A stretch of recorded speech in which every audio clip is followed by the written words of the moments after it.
Ladies and gentlemen, I am here to do something I haven't done in a while. Because let's be real, AEW has not been doing it for me over the last half year, to be exact. The only time I felt like AEW temporarily had found itself was during that 1 month of Revolution. After Sting retired, they brought in Okada, Mercedes, Will Ospreay. And then they just completely shat the bed after revealing the CM Punk footage. And it's just been bad television ever since. As of lately, since last week, following Forbidden Door, it's been feeling like things are back on track. Now, I didn't want to come up here and jinx myself, say that, and then they're back to crappy television the very next week. So I was very careful with the words I chose. I said it seemed like they were back on track. And I still want to be careful with the words I choose now. That being said, tonight's episode really got me thinking things are back on track.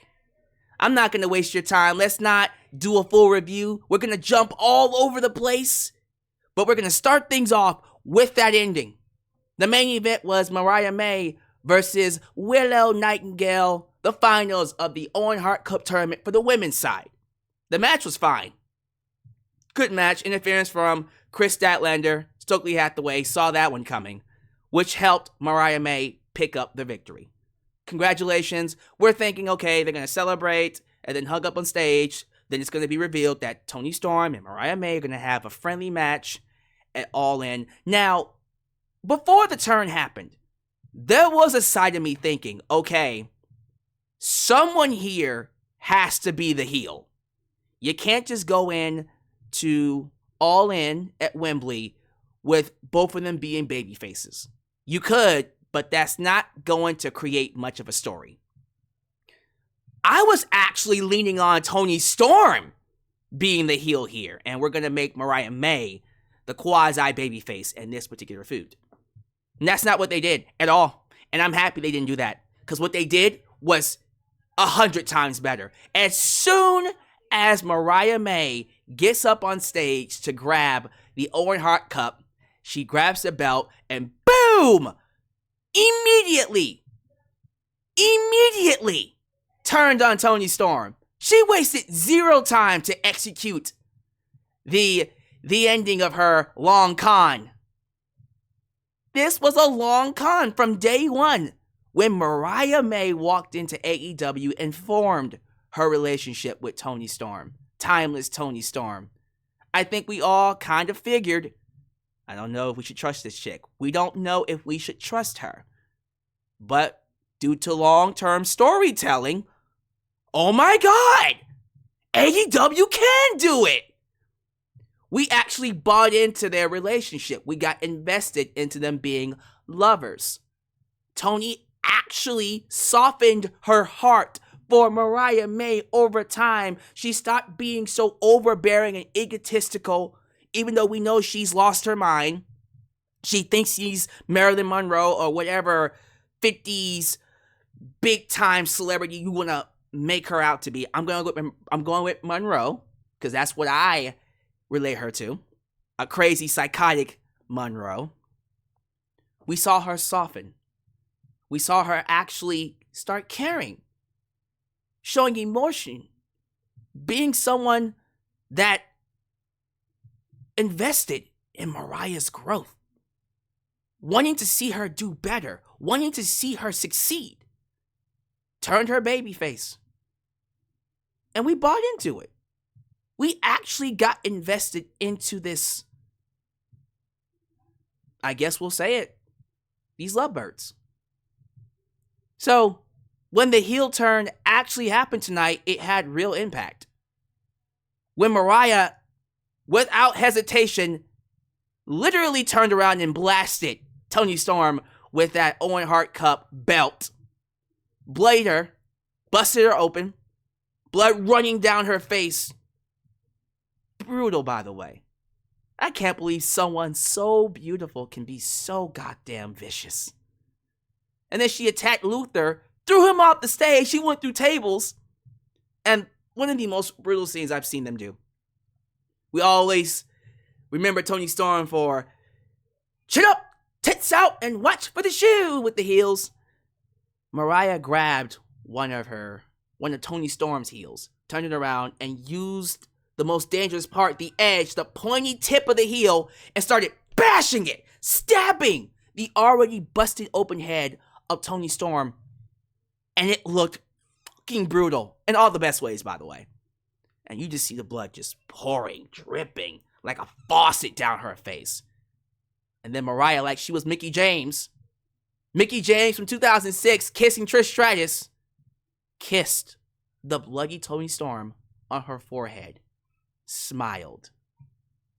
And then the match graphic appeared above her. Toni Storm versus Mariah May. And then the show goes off the air. I said, God damn, Toni! Standing ovation. That's how you end the show. This feels like AEW. This is the AEW I have been missing for so long. Compare this ending. You know what? Compare this episode and last week's episode to what we've been seeing the past half year. Now, I'm not going to sit here and tell you I liked everything about tonight's episode of Dynamite. There are some things that still bother me. But for the most part, it really does feel like AEW is back on track. There's a clear direction for All In. And I love it. I did not see this ending coming, and I'm happy I didn't. I should have. I think I should have kept to what I predicted was going to happen when Mariah May first appeared.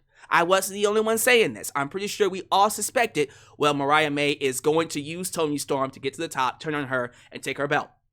Right? I think we all kind of saw that coming. But not like this. Not like this. This was beautiful. Mariah, first off, she is going to kill in this role. Literally and figuratively, she is going to kill this heel role. And you already know Toni Storm is about to bring it in all the best ways as timeless Toni Storm. Oh, this is... If I wasn't already excited for All In, you got me excited now.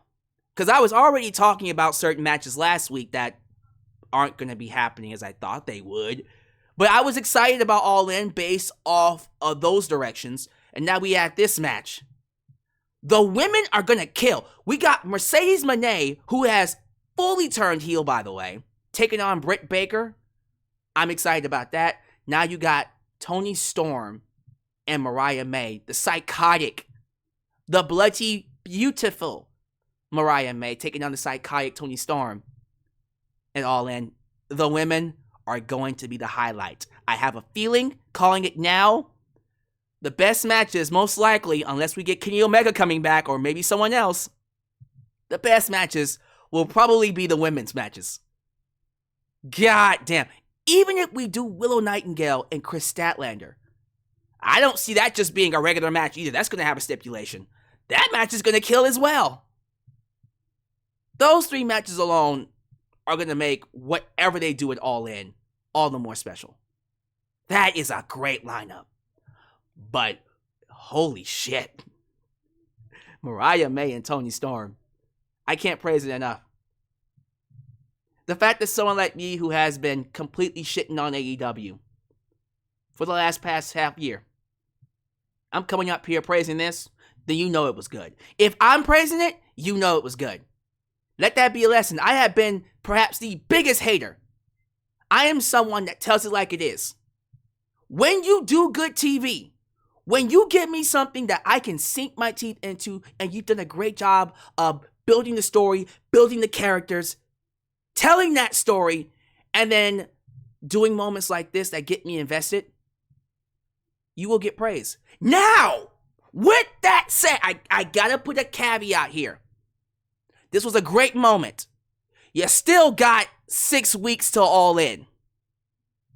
Don't fuck it up. Toni, don't you fuck this up. You got my praise. You have my attention. I'm going to be watching. You better have the best writers, the best storytellers. You better have the right people in the right places to keep this shit going straight. Don't just take them off TV and let this be the best part of the entire feud. Nah, I need something like this every single week, building to All In. Enough. It's nut cutting time. You're in the season to give us your best shows. Put your best foot forward. I'm not trying to go easy on you now. Now more than ever, I'm going to be even harder on AEW. Because now I've seen, once again, we get examples of how amazing AEW is. This is what we should be getting every single goddamn week. Love that ending. Phenomenal ending. One of the best endings all year. With Mariah May, of all people. I've already become a fan of Mariah May. I've already fallen in love with what she does. I think I just became crazily, psychotically in love with her now. I love crazy chicks. There's something about crazy chicks that does it for me. I don't know what it is. But yeah, this is one of those cases where I see a crazy chick, I fall in love with her. So, let's see what they do with it. Hey, it was great. Wonderful ending. But we still got 6 weeks left until All In. Don't fuck it up. Now, the rest of the show, we'll gladly go over. I will gladly go over the rest of the show. Oh, by the way, this crowd sucked. Calgary was terrible tonight. Barely heard them. Apparently, based off of wrestle tickets, there was like 4,000 people in a 20,000 seat arena. Well, okay, there you go. That's why I didn't hear them. 4,000 people in a 20,000 seat arena. Toni, stop going to these big ass arenas and not selling them out. Seriously, can you just have every single Dynamite at, I don't know, Daly's place? Just get a residential area, a home base for Dynamite for now. For now, until you get your popularity back up. And just have all your shows at that place. Daly's place, wherever. Full sale. I don't give a damn. And make the tickets free. Don't even have ticket sales. It's open to the public. Just come on in. Get you a place where we are guaranteed to have a hot crowd. For now. When your popularity goes back up and you're in high demand again, and you get back to telling stories with actual characters and weekly serialized storytelling again, you find that, tell you what, we can go touring. But until then, nah. I would rather you go to Daly's place, have 3,000 fans screaming, and the show is great. They get a empty building, 20,000 seats, and only pack out 40,000. 40,000. I wish it was 40,000. Only pack out 4,000. Come on now. Come on now. Horrible crowd. And this is Canada. This is the home country for wrestling. One of the hottest markets for wrestling. And you had that crowd there? Awful crowd. Will Ospreay opened up the show, basically knocking MJF for what he did to Daniel Garcia. MJF was challenged to come out and fight him. Of course, he's a heel now, so guess what? Nah.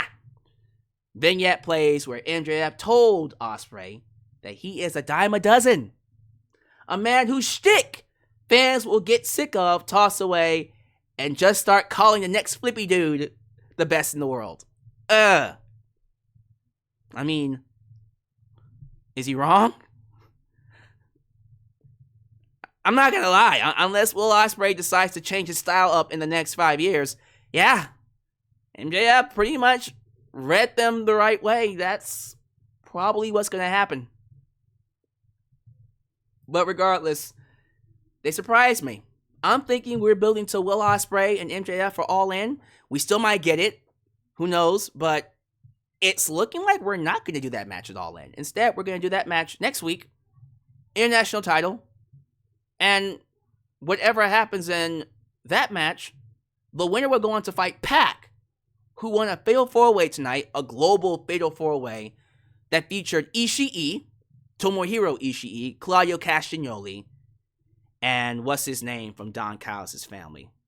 I don't even remember his name. That guy that's Will Ospreay's best friend. Kyle Fletcher. There you go. Him. Just came to me. Doesn't matter because Pac won that match.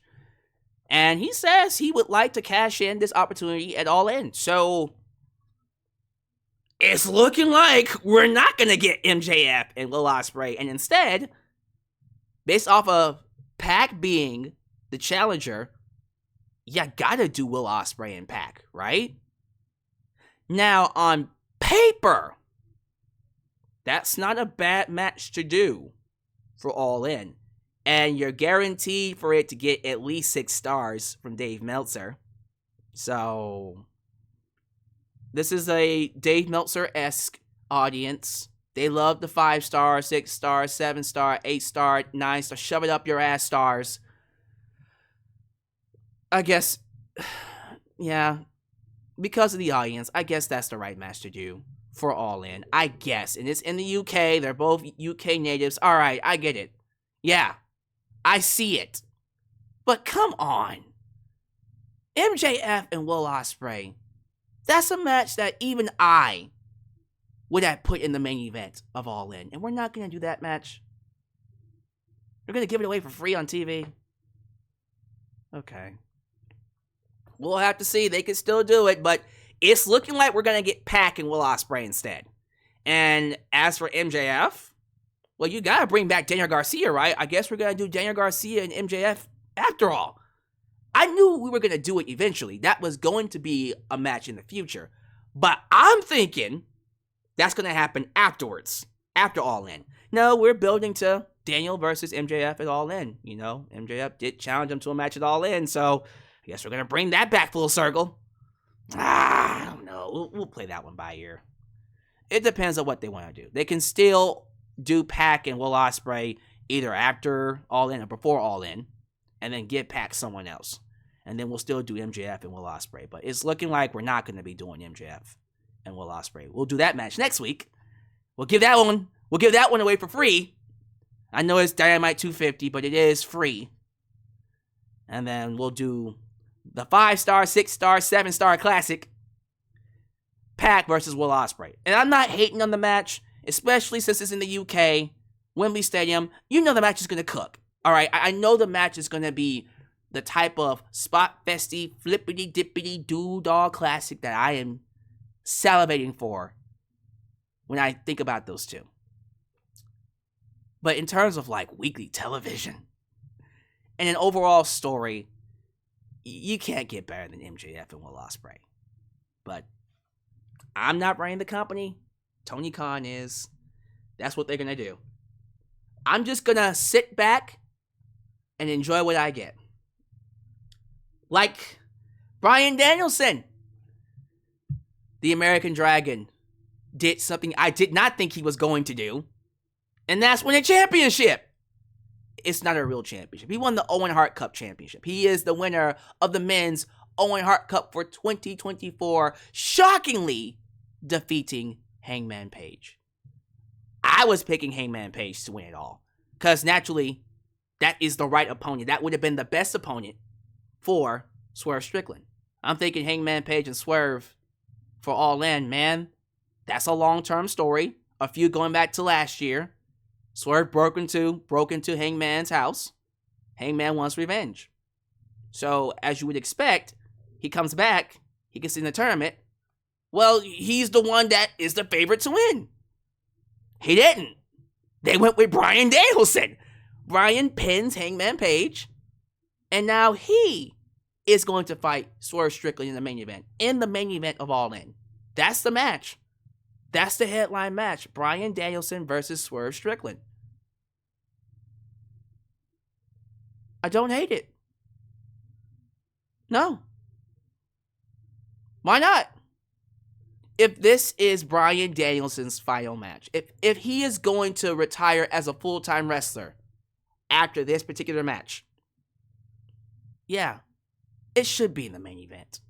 He should go for the world title.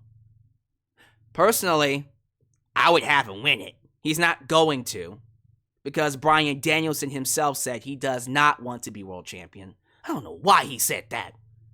At least be kayfabe about it. Yeah, say it behind closed doors, but, like, at the very least, make me think that you want to be world champ. But I know the match is going to be a classic. I know the match is going to be great. And I don't know, man. In terms of it being his swan song, I don't know of a better way for him to go out than by putting over Swerve Strickland. There is the other side of that coin, where he could be swerving us, and he might win the belt anyways, and then have a final run before retiring, and then say, whenever I lose this belt, that is my final match. And I hope he holds that shit for a full year. I hope he holds it if he wins at All In. I hope he holds it until next year's All In, and then he retires. Because he deserves that. I think Bryan does deserve to have at least a year with that title. He does. He's earned it. I don't think it's going to happen. I don't see it happening. I want it to happen. Oh, dear God almighty. Do I ever want it to happen? But I know it's not, because Bryan doesn't want it. Bryan wants to not win the world title and put people over his humble ass. I'm okay with this. I don't know what we're going to do with Hangman Page, but we'll figure it out. I don't care. I'm cool with it. Y'all let me know how y'all feel about that. Quickly, I don't know what we're doing with Chris Jericho. He had a match, a street fight with Samoa Joe, and long story short, at the end of the match, his cohorts, the learning tree, don't ask me who they're, Big Bill and then Brian Keith, whatever, those guys triple teamed him. They put him on a forklift. I'm not making this up. They put him on a forklift. And then they drive that forklift through a wall. And essentially kill Samoa Joe. Because in real life, if you did that to somebody, they would die. Now, the execution of it was very hokey. I'm sorry. That was paper thin wall. Before they even touched the wall, it started coming apart. And I laughed my ass off. Hokey shit. It was hokey as hell. But it was one of those things where I'm like, this is too funny. It's so funny, it's entertaining. I have no idea what we're trying to do, what this is supposed to accomplish, what Chris Jericho is trying to do with this learning tree, because I'm looking at it and I'm going, what are we doing here? What are we doing? You just killed Samoa Joe. Great. And I like Samoa Joe. He's not actually dead, but he drove him through a wall on a forklift. Okay. I don't know what the hell I just saw. And I don't know what it's building to. What? Is this the Stampede match for All In? Jesus Christ almighty. Mercedes Moné called herself the best there is, the best there was, and the best there ever will be. And Calgary completely booed her ass, the 400 people that was there. 4,000. Mercedes Moné is so much better as a heel. So much better. She feels more comfortable as a villain. And I'm already loving her. Now that she shedded that babyface bullshit. I'm sorry. And this is something I felt about Sasha Banks, even going back to WWE. Is she a bad babyface? No. But damn it all, she's so much better as a heel. Can we not turn her babyface? It was like with Roman Reigns when he first became the tribal chief. I'm like, never turn him babyface ever again. Same thing with Mercedes. Just never turn her babyface. At least not in AEW. Not right now. Keep her as a heel. So you got her taking on Britt Baker, who is so lovable right now. That is going to be the perfect match to do. So she did the celebration, kind of like last week, and she had security around the ring, saying, don't let that bitch get here. And that bitch got there. Britt Baker went out there, attacked security, and Mercedes bolted. Meet. She was gone. And I loved it. This works. Everything just feels right. You see clear directions for All In. Well, the directions have changed a little bit. So instead of Will Ospreay and MJF, it's Will Ospreay and Pac. And most likely MJF and Daniel Garcia. Okay. They're going to do some type of match between Chris Jericho's Learning Tree and Samoa Joe's team. I don't give a shit. Whatever. Okay. It's a good little bumper bathroom break match, because that's what it is. I'm sorry. They're building to Mariah May and Toni Storm, which is going to be phenomenal. That ending angle was magnifique. They're building to what seems like Willow Nightingale and Chris Statlander. Cool with that, too. We could use a mid-card feud there. Not against that whatsoever. They're building to Jack Perry and Darby Allin. Darby Allin did come back tonight. Just remember that. Cool with me. The Pillars come at it once again.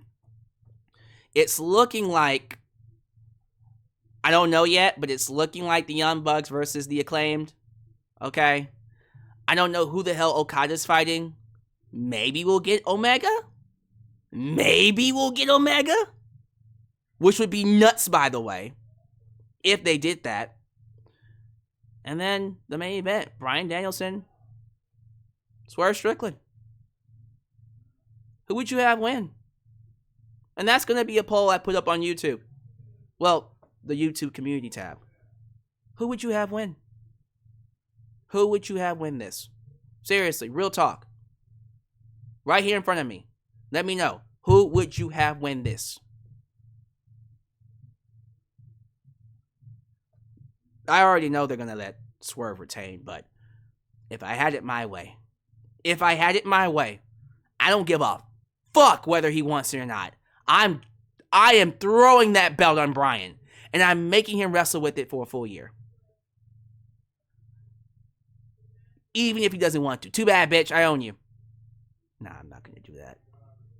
I want to, though. I want to so badly. No, they're going to have Swerve win. We'll see. But, man. So far, All In, it's shaping up. So far, so good. That's 2 weeks in a row where I'm like, okay. I think it's safe to get back in the water now. I think it's safe to start watching AEW weekly. Things just seem to be falling into place. But it can all go south in an instant. I want you to know that. Tony Khan is a nut job. Not the best kind of nut job. This man, on a bad day, would just throw it all away. And that's what worries me. But we'll see. We'll see what happens. Thank you all so much for watching. We're going to go ahead and get out of here. Do all the YouTube things. Like the video, subscribe, and click that bell to catch all my content when it comes out. Follow me on social media, Facebook, Twitter, Instagram, TikTok, and donate using PayPal, Patreon, Cash App, and Venmo. AEW, you did good. Stick to the plan. Don't fuck it up. Please. You guys get out of here. This is Alyx, just Alyx, staying out right here in Alyx's world. A place that is, was, and forever will be a safe space for wrestling fans like you. When you're